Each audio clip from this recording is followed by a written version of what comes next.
हाय चारू. नमस्ते. तुम्हा सर्वांना नमस्ते. भान स्वभांमध्ये आपले स्वागत आहे. मागे 4-5 भाग झाले आणि आता या भागात कुठेतरी रेफर केलेलंच घ्यावंसं वाटलं. ते म्हणजे एक्सपेक्टेशन्स. सो एक्सपेक्टेशन्स म्हणजे अपेक्षा. अपेक्षा माझ्या तुझ्याकडनं, तुझ्या माझ्याकडनं, अशा प्रकारच्या म्हणजे हो ना. आईच्या मुलीकडनं, मुलाच्या आईकडनं, नवऱ्याच्या बायकोकडनं, हो, किती इंटरचेंज. भावाच्या बहिणीकडनं. हो ना. तेच तर खूप इंटरमिंगलिंग खूप आहेत, एस्पेशली घरामध्ये, जवळच्या नात्यांमध्ये. जवळच्या नात्यांमध्ये. आणि दुसरेही बाहेर सुद्धा बॉस आणि एम्प्लॉई किंवा बिझनेसमॅन आहे, तर त्याचं बरोबर. नातं वेगवेगळ्या व्हेंडरशी किंवा हो. वेगवेगळ्या क्लायंटशी बरोबर. वेगवेगळं असतं. अगदीच समजा नक्की. आपण म्हणतोय कॉलेज तुझं माझं, हो. तर तिथेही आपली नाती आपल्याच को टीचरशी वेगवेगळी हो, असतात. इवन बॉस एम्प्लॉई मध्ये पण ना हो. 4 एम्प्लॉई आहेत, एकाच दिवशी हम्म. लागले, एकाच वेळी लागले, पण त्यांच्या बॉसच्या अपेक्षाही 4 एम्प्लॉईज कडनं वेगवेगळ्या असतात. सो त्या अपेक्षा सुरुवात कुठनं होते, हा एक मनात येतं की ते कंपॅरिझन मधनं येतं का त्यांच्या पास्ट एक्सपिरियन्सनी, की ही व्यक्ती आहे ना, ही कमी शिकलेली आहे, आधीच लेबल लावून मग त्यांच्याकडच्या कमी अपेक्षा आणि कोणाच्या तरी जास्ती अपेक्षा. बरोबर आहे. म्हणजे का त्यांचं प्रूव्हन एक्सपिरियन्सनी अपेक्षा सुरू होतात. मला असं वाटतं हा वेगळा एक सिलेबस आणि ह्याचा टॉपिकच होईल नाही का, की कशा अपेक्षा सेट केल्या जातात कोणाच्या कोणाकडनं. की बॉस आणि एम्प्लॉई तर खूप होतं की सगळ्या म्हणतात आम्ही याच वेळेला लागलोय. म्हणजे मी एक आधीच्या ऑर्गनायझेशन मध्ये होते, तिथे म्हणायचे की आमचे ना चेहरे आवडत नाहीत बॉसला, असंच म्हणायचे. मी इतके त्याच्यावर हसायचं. म्हटलं असं नाही, परफॉर्मन्स ऑल्सो मॅटर्स. पण असे पण काही लोक असतात की फक्त चेहरा बघून तुम्हाला ठरवतात काय तुमची फेस व्हॅल्यू. त्याला फेस व्हॅल्यू असंच आम्ही परवा नाव दिलं. फेस व्हॅल्यू की ते अपेक्षांमध्ये पार्शालिटी वाटते. आणि अपेक्षा या कंपॅरिझन निगडीत असतात. अच्छा. सो अपेक्षा असाव्यात का? खरं म्हणजे नसाव्यात. बरोबर. अपेक्षा आपण समजा भेटलोय कुठल्या एका कारणाने, समजा तू शिकवतीयस, मी पण शिकवतीये, आणि तिथे ते शिकवणं आपलं महत्वाचं आहे. बरोबर. रादर दॅन की मागच्या वेळेला ही मला काय म्हणली आणि प्रिन्सिपल साहेब मला काय म्हणले, नाही का? अगदी.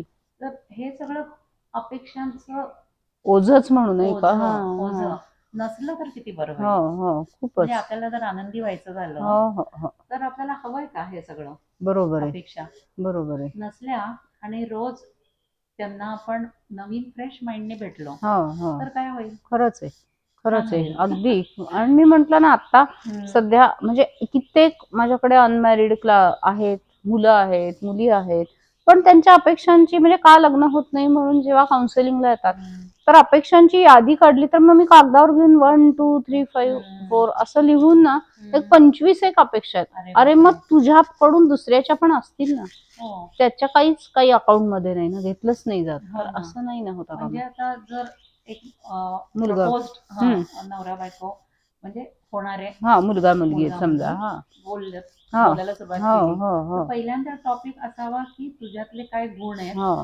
आणि मग नंतर असावे तुझ्यातले काय दुर्गुण किंवा कुठेतरी विकनेसेस. तर त्याच्याऐवजी डायरेक्ट अपेक्षांवरच काम आहे. आणि अपेक्षा म्हणजे थोड्या नाही आहेत. इंटरनॅशनल नॅशनल ट्रॅव्हल, 5 स्टारला महिन्यातनं एकदा आणि आठवड्यातनं एकदा तुम्ही शनिवार रविवार स्वयंपाक नाही करणार म्हणजे हॉटेलमध्ये. सो हेल्थची त्याच्यामध्ये नुकसान आहे, पैशाचाही चुराडा आहे, आणि अपेक्षा हा अजून एक वेगळा टॉपिक म्हणजे भांडणच होतात मग त्याच्यातनं. रियालिटी चेक हरवलंय. माझ्याकडे एक क्लायंट होते, नवरा बायको दोघंही IT मध्ये, आणि ते म्हणाले की आम्हाला मॅडम स्वयंपाकघर नकोच आहे, म्हणजे बिल्डरनी दिलंय पण आम्हाला काही ड्रॉवर आणि असलं काही करायचं नाहीये. आणि त्याच्या विरुद्ध मोस्ट ऑफ द क्लायंट्स असायचे, स्वयंपाकघर कसं करताय, ते पण मावायला पाहिजे, ते पण मावायला पाहिजे. म्हणजे रियालिटी आहे की आपल्या इंडियन्सना नुसतं ब्रेड बटर असं काही चालत नाही. आपल्याला व्यवस्थित लागतात सगळ्या गोष्टी, भाजी, कोशिंबीर, चटणी, म्हणजे स्वयंपाक लागणार. बर, कधीतरी मुलं बाळ झाल्यावर पण स्वयंपाक लागणार. म्हणजे तुम्ही IT मध्ये बाहेर खाताय, तिकडे जाऊनच ब्रेकफास्ट, जेवण, रात्री पण कुठेतरी खाऊनच येत आहे, आणि सूप ब्रेड हे किती वेळा खाणार, म्हणजे हे इम्प्रॅक्टिकल आहे, प्रॅक्टिकलच नाही, अनरिअल आहे. अगदी अगदी. त्यामुळे पण अपेक्षा म्हणजे बहुतेक करून बाईकडून खूप अपेक्षा असतात.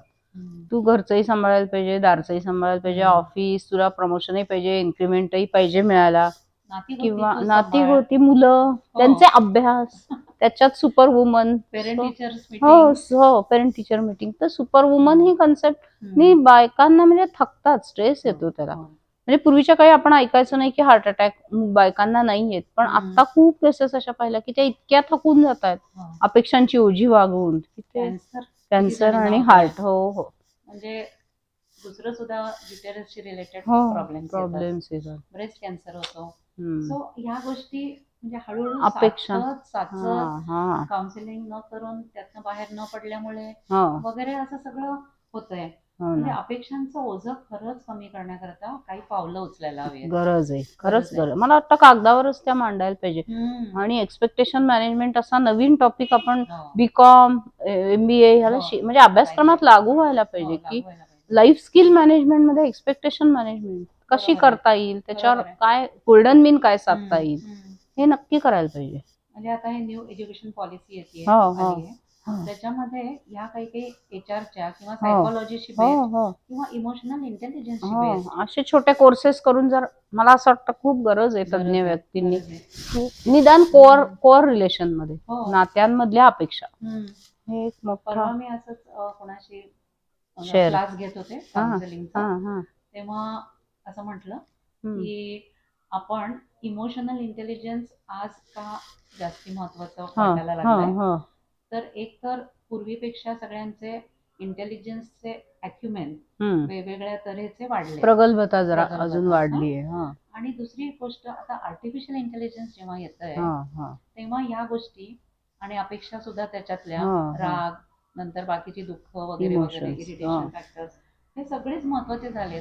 नक्कीच, खूपच. पूर्वी खरं होते, पण पूर्वी ह्याच्यावर कधी काम नाही झालं म्हणावं तसं, नाही का. एकच चिडायचा माणूस, मग दुसरे व्यक्ती गप्पा बसायची आणि संपायचा विषय. आज आता ना सगळ्यांना भान आलंय की प्रत्येकाचं एक आनंदात घेण्याचं, मनीषा किंवा आकांक्षा असं म्हणूया आहे की मी का नाही आनंदी व्हायचं, मी का दुःखी व्हायचं, मी का ऍक्सेप्ट करायचं की माझ्यावर अन्याय होतोय. मग त्या अपेक्षा, त्या ह्याच्यातनं अपेक्षांचा जन्म होतो. अपेक्षा आता म्हणजे जास्तीच वाढल्या आहेत. आता तो बॅलन्स पाहिजे होता की मला काही गोष्टी सोडायच्या, काही गोष्टी नवीन शिकायच्या, त्याच्यामध्ये अपेक्षा वाढल्या आहेत. पण हवरटपणा, पॉझिटिव्हपणा खूप वाढले, आणि मी काय आहे हे न बघणे. म्हणजे आता असं जर धरलं की कोणीतरी 50% आहे, कोणीतरी 80% आहे, म्हणजे मी टक्क्यांवरच फक्त न म्हणता त्यांची दुसऱ्याही कपॅसिटीज बघा तुम्ही, की ते किती प्रोडक्टिव्ह आहेत एका कंपनीत. पण समजा एक कमी आणि एक जास्ती आहे, तर दोघांच्या अपेक्षा सेम कशा? नाही, अपेक्षा सेम असणंच शक्य नाही. म्हणजे बॉस आणि एम्प्लॉईच्या बाबतीत तर हे नक्की लागू आहे की मला असं वाटतं प्युअर ऑब्जेक्टिव्ह बेसिसवरच बॉस आणि एम्प्लॉई रिलेशन असावे. ऑब्जेक्टिव्ह, सब्जेक्टिव्हिटी त्याच्यामध्ये आली ना, व्यक्ती सापेक्षता आली की संपतं, मग त्याच्यातनं कॉन्फ्लिक्ट. आणि मला असं वाटतं की लोक ऑर्गनायझेशनला नाही सोडत, बॉसला सोडतात, निघून जातात. HR अँगल सोडतात. तर HR अँगल मध्ये जर आपण पाहिलं तर people leave bosses and not the organisation असंच म्हणतात. सो तिथे कुठेतरी एक्सपेक्टेशन मॅनेजमेंट वर काम करायला पाहिजे. किंवा घरात पण म्हणजे नवरा बायको किंवा आई मुलगी. म्हणजे एक केस माझ्याकडे अशी होती की एक आजी आजोबा होते 80-85 वय असेल, आणि मग तो मुलगा परदेशात गेलेला, मुलगी बिचारी कधीतरी 6 महिन्यातनं ती फिरकायची तरी, आणि ह्या XYZ त्या मुलाचं नाव होतं. इतका वेळा त्या म्हणजे तू ये रे का तो मुलगा काही शेवटपर्यंत आला नाही. शेवटी ते आजोबा ICUत होते, मग ICUत शेवटी ते गेले. म्हणजे शेवटी तर ते लिटरली मुलाला शिव्या द्यायचे की हा मुलगा आला नाही, आणि त्या आजी पण शिव्या द्यायच्या की खूप अपेक्षा होती पण तो मुलगा नाही आलाच नाही. काय माहिती नाही आता ह्या अपेक्षा रिझनेबल आपण लेबल काय मानायचं, त्याच्याही काही अडचणी असतील, पण मला असं वाटतं की ह्याच्यामध्ये काहीतरी गोल्डन मीन आजकाल निघायला पाहिजे. म्हणजे आता व्हिडिओ कॉल असतात, मीट आणि काही त्यावेळे नव्हते ना, म्हणजे मी 10 वर्षापूर्वीची गोष्ट सांगते, पण त्याच्यात तरी समजा मला आता शेवटचा वेळ आलाय हा माझी. हा हा? खरंय. तर मला एक तर असं म्हणायला हवंय की मी तुझ्याशी ऑनलाईन बोलते. ठीक आहे, तू हम्म. बघ मला, मी तुला, हा आणि मला जे शेवटचं सांगायचं ते मी इथेच सांगते. हा काय हरकत आहे. फोन नाहीतरी माझ्या अंगात ताकद त्राणच आता, नाही. हा त्राण आहे, मी नाही जाऊ शकत आहे. बरोबर. तो कुठेतरी बिझी आहे तिकडे, तो नाही येऊ शकत हो आहे. ना. आणि मी सांगून ठेवलंय की कोणी तुम्ही जे इथले आहेत हा जवळचे त्यांनीच मला अग्नी द्यावी, म्हणजे हा तोच पाहिजे अग्नी द्यायला, असं पाहिजेच काही नाही. असं काही हा, नाही. बाकी बिल्ड केलेलंच आहे, मग कशासाठी हे सगळं. कशासाठी अपेक्षा. हा, पण उगाच शेवटपर्यंत पडतं का? हा बिटरनेस राहिला बाबा. म्हणजे त्या आजी आजोबांचं आम्ही जवळनं पाहिलं, पण हो. बिटरनेस खूप राहिला. म्हणजे हम्म. जवळचेच म्हणजे होतेच, नात्यातलेच होते, थोडेसे डिस्टंट रिलेशन होते, पण आमचं जाणं येणं होतं. हम्म. पण खूप म्हणजे शिव्या देऊन आणि आई हे गं. आजी आजोबा, हम्म. म्हणजे त्यांची दयनीयच होती परिस्थिती. पैसा वगैरे भरपूर, म्हणजे असं नाही की पैशाची काही कमी. कामाला माणूस पण ठेवला होता, सो ते पण सगळं, पण मानसिक अशा अपेक्षा. हो. आणि त्याचं मूळ कुठेतरी त्या मुलाच्या लग्नात काहीतरी झालं, हा, आणि मग तिकडे. ते जे बिनसलं हो. ते म्हणजे गणित सुटलंच नाही नाही. कोडं असं. तर हो ना, पण असं मनात येतं, हा म्हणजे हा असं थर्ड अँगल हो किंवा हो एक हो बाजूने असं जर बघितलं, हो तर आपल्याला जर बुद्धी दिलेली आहे, हो ना, इंटेलिजन्स दिलाय, तर आपण प्रश्न सोडवावे, सोडवायला पाहिजे. घेऊन नाही पण जायचं. अहंकार येतो आडवा म्हणजे. हो. आणि आजी नोकरी करत होत्या बरं का. हो. म्हणजे त्या काळी रेल्वेत बिल्वेत चांगली गव्हर्नमेंटची नोकरी होती, असं नाही की बाबा हाऊसवाईफ आहे किंवा काहीच येत नाही. हो. पण नाही, म्हणजे संभव पथेटिक एंडिंग दोघांचंही. आणि ऍट द एंड म्हणजे आजींजवळ कोणी नाही, मग तो कामाला मुलगा, मग तो फक्त यायचा. मुलगी कुठेतरी एका परदेशात, एका देशात, मुलगा एका देशात. सो अपेक्षा, फक्त अपेक्षा अपेक्षा आणि अपेक्षा, एवढंच. असंच अजून एक उदाहरण आठवत हा आहे. हा नवरा बायको आहे, हा आणि नवऱ्याचं मुलीशी बोलत नाहीयेत ते. हो ओके, हा त्यांना 2 मुली आहेत, एकीशी बोलतात, एकीशी नाही हो बोलत, हा कारण तिने हर्ट केलं कधीतरी. हा आता आई डेथ बेडवर आहे, हो आणि तिची काय अपेक्षा आहे की बोला अरे मला. नवरा माझा, म्हणजे अहो तुम्ही प्लीज मुलीशी बोला, हो ना, मला जाताना तरी असं सुख जाऊ द्या. दे हा. की तुम्ही बोललात. हम्म. हे तिने सांगितलं हा मुलीला. हा मुलगी आली वडिलांच्या बोलायला. हा बोलायला, हम्म. आणि वडील मात्र नाही, त्यांनी गप्प. फिरवलं स्वतःच स्टान्स बघितलं पण नाही तिच्याकडे, सरळ पाठ फिरवून चालत निघून गेले. हा. हे कितपत योग्य आहे? म्हणजे अपेक्षा कोणाची किती कुठे. आणि बघ ना, आता त्यांनी जर 50 वर्ष एकत्र हा, घालवली बघ आहे, ना. तर एवढं नाही करू शकत माणूस? मरताना थोडस द्या सुख असं. हो ना. तो बॅड असं लक. वेळोवेळी थोडस कणव असावी, हा सहानुभूती असावी. हम्म. आपण एवढं करू शकतो ते एवढं करावं, हा असं वाटतं. बरोबर. पण एक्सपेक्टेशन मॅनेजमेंटवर म्हणजे नक्की पाहिजेच करायला. काम, नात्यांवर लोकांना समजावून सांगायला पाहिजे. हो. हसबंड वाईफला सांगायला पाहिजे, हो. आई मुलगी. म्हणजे हो. मला आश्चर्य वाटतं की बाकी जाऊ दे, बॉस एम्प्लॉई वगैरे बाहेरचे नाती आहेत, पण आई मुलगी पण खूप, म्हणजे एक मी केस पाहिली की त्या मुलगी आणि आई एकत्र राहतायत, मुलगी डिवोर्स घेऊन घरी आली आहे, आणि एकमेकींची तोंडही बघत नाही. अरे बापरे. एक हिचा स्वयंपाक झाला की ती येऊन करते, मग तिचा झाला की ही, मग ती असताना ही स्वयंपाकघरात येत नाही. हो ना. पण ह्या काय अपेक्षा आहेत, आणि हे का असं इतका कॉन्फ्लिक्ट, दुरावा कसा, किती कॉन्फ्लिक्ट, म्हणजे इतकं समजून न घेणं कसं. खूपच, म्हणजे अपेक्षांच्याच हो. मुळे हे झालेलं आहे हो ना, सगळं. हो ना. पण आहे बाबा, म्हणजे अवघड आहे परिस्थिती. अपेक्षा नाही तुम्ही मॅनेज केल्या ना हो व्यवस्थित, ना. तर प्रेम नाही राहू शकत, नाही असं ना. मला वाटतं. म्हणून त्या शिवानी मॅडम आहेत, हो. त्या एक गोष्ट छान म्हणाल्या हम्म. की आपण एकामेकांना व्हॉट्सअप करतो, तेव्हा म्हणतो आय लव्ह यू किंवा आय मिस यू, आणि आय लव्ह यू हे म्हणतोच, किंवा बदाम टाकतो. बदाम टाकतो वेगवेगळ्या रूपाने, बरोबर. इमोजींच्या माध्यमाने. तर त्याच्याऐवजी I accept you as you are, नक्कीच, विदाउट एक्सपेक्टेशन. बरोबर आहे, अगदी बरोबर. असं जर केलं तर किती छान होईल ना. बरोबर. म्हणजे आम्ही HR चे लोक म्हणतो हॅपी रिलेशन, हार्ट रिलेशन.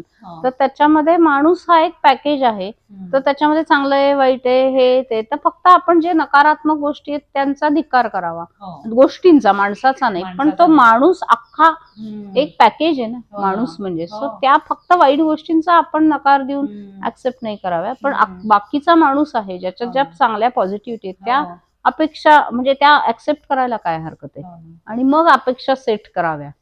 पण आधीच अपेक्षा इतक्या सेट केल्या जातात की मग त्या कुठे लागूच होत नाहीत. मी हे बघते की काही यंग कपल्स हा येतात हा ज्यांची पोरं पण छोटी आहेत. हा हं? आणि ते दोघांचं भांडण किंवा आर्ग्युमेंट हा हे मुलांसमोर जेव्हा चालू आहे, अपेक्षा माझी तुझ्याबद्दल आणि तुझी हो माझ्याबद्दल, हा हे हा इतकं जोरजोरात चालू आहे हा की ती मुलं बिचारी ना चेहरा पाडून हो कुठेतरी आत जाऊन हो बसतात हो की हो मला हे बघायचंच नाहीये. नाहीये. म्हणजे माझ्या ओळखीत एक कपल होतं, ते कपल आणि आजी असं राहत होते. तर ती छोटी मुलगी खूप दिवस बोलत नव्हती. तर म्हणजे मी म्हंटल की का ती मुलगी बोलत नाही, तर ही इतकी मोठ्यांदा भांडणं ही अशीच. तर ते डॉक्टर म्हणले तुम्ही पहिले भांडणं कमी करा तरच ती मुलगी बोलेल. आणि एक मुलगी आहे, नवरा बायको अशीच भांडणं, अपेक्षांवरूनच भांडणं, पण ती ऑटिस्टिक म्हणजे 3ऱ्या वर्षी लक्षात आलं की तिला ऑटिझम आहे आणि ते पोटात असल्यापासूनच भांडणच ना सारखी.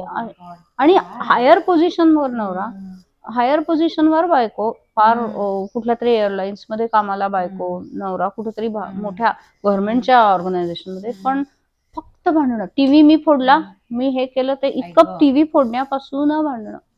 आता काय ह्याला म्हणजे अपेक्षांना किती काय काही त्याला रूप तरी असं. बाउंड्रीज पाहिजे. हा तेच, बाउंड्रीज पाहिजे, अपेक्षांचं छोटी बाउंड्री पाहिजे, नक्की पाहिजे. म्हणजे हे आणि यंग कपल म्हणजे आताच्या काळातले हे पण खूपच वाईट आहे परिस्थिती. अपेक्षा नाही मॅनेज केल्या ना, तर मला तर तेच वाटतं की कधी कधी आपण त्याचा एक सिलेबस करून शाळेतल्या मुलांसहित लागू करावं की बाबा छोट्या 5वीतल्या मुलाला तुझी टीचरकडनं काय अपेक्षा आहे.